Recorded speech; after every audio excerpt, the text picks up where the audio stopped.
Murtz Jaffer back in the Big Brother Canada 5 house. I am here with Karen, the runner-up for this season. Karen, guess what my opening question is?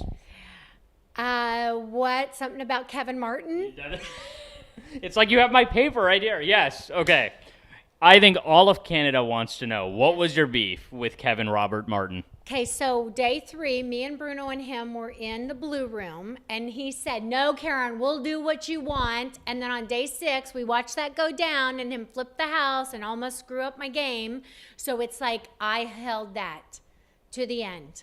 And was it just that move? Did you not like him the first time around? Because you said that you did, but I mean, I didn't. He was so fake and so disingenuous, and I called him out on it, and he admitted it then. And then we had our day 45, the Monday meltdown at the hot tub, and after that, the next day I went to him and I said, I'm not apologizing to you, and he said, I'm not apologizing to you, and then we got the fuck over it. And so it's like we both respected each other, but he understood me a little bit more, and we agreed to disagree, and honestly, he's an awesome kid. When he said to you that, or when he was joking that you had a final 2 the whole time. I was so pissed. I'm like, don't be saying that shit. Because look, people will think we did and we didn't. Totally. Was that the first thing, like when he decided to take you to the final 2, is that the first thing you thought of? Oh, now everyone's going to think. Exactly. That is the paranoia, plus that is how this house is. But also, I knew that keeping the Kevin Martin, Karen Singbeil feud going was helping me. I could see that something being in front of me with that helped me make the moves I needed to.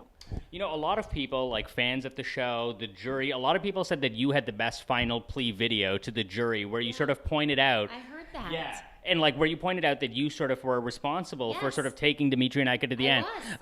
Was that an active strategy, like the whole aligning with a couple? And when did you? 100%. And when did you come up with it? And how did you want to put it in use? I came into it. I've been a fan of the seasons, all the U.S. and all of Canada.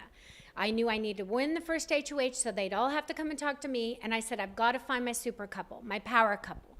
If I could get a strong trio with them, and I can make it past the 3rd week, then I would have enough relationships built I could make it to the end. I believed that. I want to talk a little bit about sort of articulating that argument to the jury. Like looking back, do you feel like you really sort of put all those points across? You know what? You only had 59 seconds to do it in, so I had all I could to sum it up as fast as I could. But you saw I got no votes anyway, so what difference did it make? Let's talk a little bit about. Just being honest. Let's talk a little bit about that vote where you sent Dillon home. Yes. That I thought was a critical vote, and I think that really sort of showed your hand that you were with the power couple. That's right. Let's talk a little bit about what your endgame plan was. So you vote Dillon out, and then your plan was, you know, you had to have known that if Demetres won, if Ika won, they were taking each other. Absolutely. So then a lot of fans are like, well, what was she thinking then? Because here's the thing I've learned in life. That when you do things with the best intentions and you help enough people get what they want, then you get what you want. And it's exactly what ended up happening. Kevin is saying that he purposely saved her. He knows for a fact now he got tricked by me, and Demetres would have been out of the game. That was a colossal mistake on his part. If he wanted Demetres gone, he should have put me on the block, and Demetres would have been home. I was just going to ask you that. Yeah, like, why do you think he didn't do that? You know, like he got tricked. And how did you trick him? You know what? He came in the bathroom. Nobody had been talking to him. None of us were talking to him. He came in the bathroom, and I said, so are you going to keep the votes the same? And he's like, what? And that made his hamster wheel, because I knew he did that game all the time. He was overthinking, thinking. He was studying 5 to 6 hours a day. He was driving himself nuts. And if I put just a little plant of a seed in there, it would stir his head up, and it did. And then he started thinking, oh my God. And he overthink it or thunk it or whatever. And then he put up Dillon. His smart move would have been to put me up. Demetres would have gone. Do you think that people don't sort of value the moves that you made? Like, I mean, you know, I think, Totally. I think like sort of looking at the show from like a big picture perspective, Yes.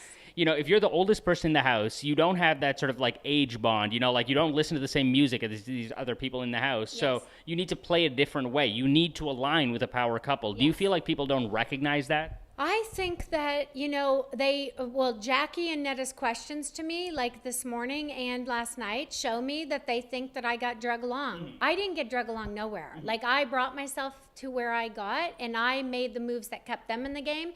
And, like, I was an integral part. Me and Ika had enough trust that we would literally pass by and be like, week 2, as soon as Netta's not safe, she's gone. Dallas is up next. Cass, we love, but she was with Dallas and Jackie. Sorry, but she's got to go. We would have those quicker conversations. Like, I'm not indecisive, neither was she. We knew we needed to clear the house. People weren't seeing a lot of that because we didn't need to go, okay, I'm going to convince you. Yeah. No, when you're with strong people you trust, and Demetres had the power most of the time, it was like, oh my God, this is beautiful for us. So, I mean, if people thought that was my game, oh well, that was my game, and guess what? It got me here. Are you surprised that you didn't get any votes from the jury? No, not at all. And why? I knew I wouldn't get any even if Demetres was there, because people never, and I'm a fan, they never respect the social game. They only ever go for who won comps, they're the best, they deserve to be there, and I knew that, and so I knew I'd always get second place, but, it is what it is. Better than being, it's first. Better than being third. Yeah. That's right. I want to talk a little bit more about sort of just your overall sense of the game. Were you happy with how you performed? Were you happy? Is there anything that you would have done differently maybe? No. Absolutely nothing. I came in, I watched a video that said about my game coming in, and I thought, oh my God, I was planning on lying and having to cheat and steal, do everything. And when I got in here and I saw how receptive the people that liked me were to me just being real and telling them this is why y'all fucking lost and that stuff, I was like, oh my God, they might really respect me as a player because I needed to show value and have some asset. So no. I would play it the exact same way, and I don't care if it would have cost me in the end because I was doing what I felt was right, and I only didn't clear one out. And my final question is this: you saved Demetres and Ika so many times in the game. I did. Do you feel like they owed you a vote? You know what? I knew that they helped me and I helped them. It's that, like I said, if you help enough people get what they want, you'll get what you want. And in the end, I ended up getting the second prize because I did that. They would have helped me make the moves that we needed to keep clearing the house, and I needed that. So I can't take away from that. Like, I knew that Canada would look at it and think, what the hell is that woman doing? She's going to sacrifice her game. But I watched the show. I know how people go home in third and fourth. I know that the fans look at third and fourth and think they should have been first and second. That's what they'll think about this season. I was trying to make so at least one of those two people would be at the 1 and 2 spot. And it didn't happen. Like, I'm not going to take away from Kevin playing the game that he did, but the ones that I was with that I wanted to be there weren't there in the end. I was there, but not the other two, yes. One of the two should have been there, I felt. Karen, thank you so much. Thank you.